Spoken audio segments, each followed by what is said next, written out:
Assalamualaikum warahmatullahi wabarakatuh. Halo anak-anakku kelas 8. Sudah lama kita tidak berjumpa. Gimana keadaannya? Sehat? Insya Allah harus sehat. Harus siap kalian untuk mendapatkan pelajaran baru di kelas 8 ini. Ya? Oke? Bab pertama di kelas 8 ini adalah mengenai Bab pertama kita akan belajar mengenai teks berita. Apakah itu berita? Tentu saja kalian sudah tidak asing dengan kata berita.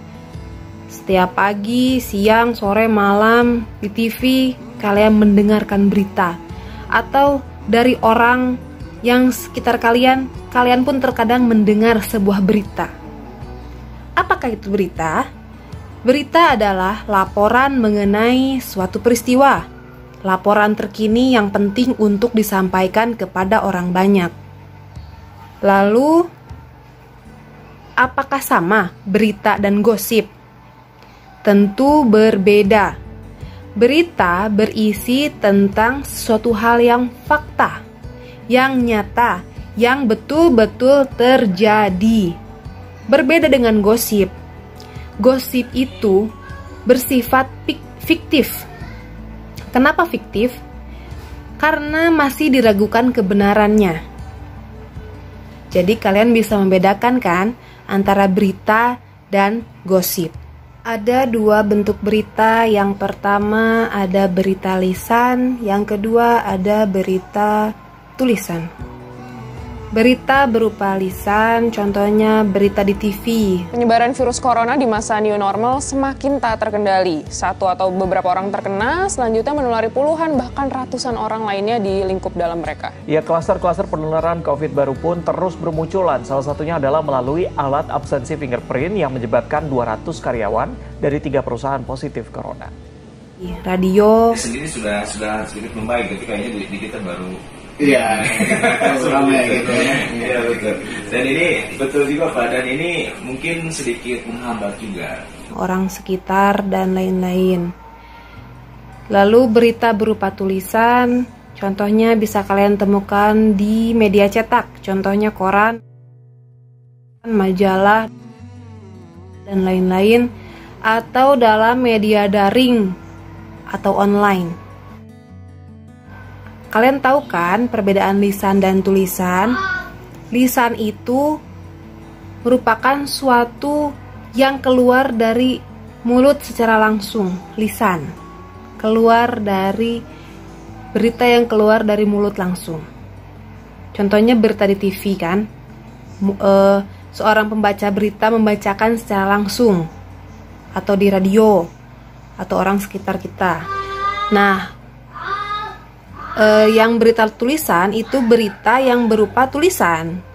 Kalian melihat tulisannya berupa huruf-huruf, rangkaian huruf-huruf, rangkaian kata, rangkaian kalimat, rangkaian paragraf, sehingga membentuk sebuah berita secara tertulis di media cetak berupa koran, majalah, tabloid mungkin kalau masih ada, atau media daring online misalnya Detikcom, itu tertulis dan lain sebagainya. Nah, manfaat dari membaca berita yaitu kalian bisa memperoleh informasi terkini dan menambah wawasan tentunya. Sebuah berita mempunyai unsur dengan rumus 5W1H. Apakah 5W1H itu? 5W1H adalah singkatan dari what, where, when, who, why, how. What, where, when, who, why, how. What, apa yang terjadi. Where, di mana kejadian tersebut. When, kapan terjadinya. Who, siapa orang yang terlibat. Why, mengapa peristiwa itu terjadi. How, bagaimana peristiwa berlangsung. Contoh beritanya ketika misalnya Faza sedang naik sepeda. What, apa yang terjadi. Faza jatuh dari sepeda. Where, di mana kejadian tersebut. di dekat rumah Faza di Ciwalen. When? Kapan terjadinya? Kemarin, tanggal 7 bulan 7 tahun 2020. Who? Siapa orang yang terlibat? Faza. Why? Mengapa peristiwa terjadi? Karena Faza melamun ketika bersepeda. How? Bagaimana peristiwa berlangsung? Ketika Faza bersepeda berkeliling di sekitar rumah, tiba-tiba ia melamun teringat teman-temannya sesama kelas 8 BUBS. Saking ia terlena dengan lamunannya, ia tidak melihat ada batu besar. Dengan tidak sengaja, ia menggilas batu itu yang menyebabkan sepedanya goyah dan akhirnya ia jatuh tepat di depan rumahnya. Dalam membuat sebuah berita, ada poin-poin yang harus diperhatikan. Poin yang pertama adalah aktual. Apa sih aktual itu? Aktual itu artinya berita harus memiliki unsur yang kekinian, terhangat dan baru saja terjadi. Jadi kalau misalnya beritanya tidak aktual, ya bukan berita, udah basi. Jadi kalau misalnya berita itu yang baru saja terjadi, ya paling telat itu 2 hari yang lalu lah. Tapi kalau sudah lewat dari 2 hari yang lalu itu sudah basi, sudah telat, sudah tidak aktual lagi. Sudah orang pun sudah malas membacanya. Ya karena mungkin sudah mendengar dari kemarin-kemarin. Poin yang kedua ada faktual.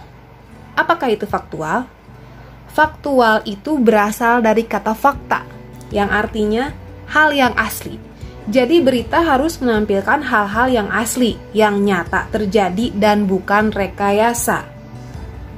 Bukan rekayasa, karena ini berita, bukan gosip. Yang ketiga, penting. Suatu berita hendaknya mengandung unsur penting yang merupakan informasi bagi masyarakat. Jadi kalau misalnya memang tidak terlalu penting, ya tidak usah dibuat berita. Misalnya, Presiden sedang melakukan kunjungan kerja ke Jawa Barat atau ke Cianjur. Nah, itu penting. Tapi kalau misalnya Faza sedang makan cireng di belakang sekolah, nah itu tidak penting, tidak usah diberitakan. Poin terakhir, unsur yang menarik. Berita itu harus menimbulkan rasa ingin tahu, sehingga orang mau membacanya, sehingga orang mau menggali lagi berita yang diberitakan tersebut. Tapi pada saat ini kebanyakan penulis berita itu melakukan clickbait. Apakah itu clickbait? Clickbait itu mereka membuat sebuah judul semenarik mungkin sehingga orang ingin membaca, tetapi ketika orang tersebut membaca, isi dari berita tersebut tidak sesuai dengan judul berita. Itu yang dinamakan clickbait. Sesungguhnya clickbait itu merupakan sebuah hal yang tidak terpuji, tetapi sekarang banyak digunakan oleh orang-orang dalam membuat berita. Selanjutnya, kalian bisa melihat contoh teks berita di halaman 4 dengan judul "Santri ini melaju ke Olimpiade Sains Nasional". Kalian bisa baca, kalian bisa cermati isi dari teks berita ini. Kemudian kalian bisa melihat atau mencermati unsur-unsur yang tadi saya bacakan, yang tadi saya jelaskan, yang rumusnya 5W1H itu ya. Kalian bisa lihat di teks berita ini. Oke, cukup sekian materi yang bisa saya sampaikan. Alhamdulillah, jazakumullahu khairan atas perhatian kalian. Assalamualaikum warahmatullahi wabarakatuh.